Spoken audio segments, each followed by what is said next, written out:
తయారు చేస్తున్నాము.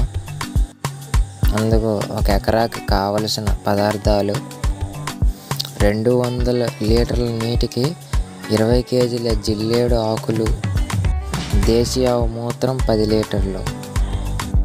ప్రకృతి వ్యవసాయానికి అయితే దేశీ ఆవు మాత్రం ఖచ్చితంగా ఉండాలండి. దేశీ ఆవు ఉంటేనే మంచిది.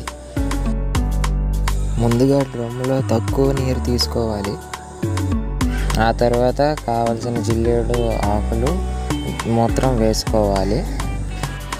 వేసి బాగా తిప్పుకోవాలి. ఈ జిల్లేడు పత్ర ద్రావణం వరిలో కాండం తొలుచు పురుగులు, రసం పీల్చు పురుగులు, పచ్చదోమ, తెల్లదోమ నివారణకు ఉపయోగపడుతుంది. ఇంకా శిలీంద్రనాశినిగా కూడా ఉపయోగపడుతుంది.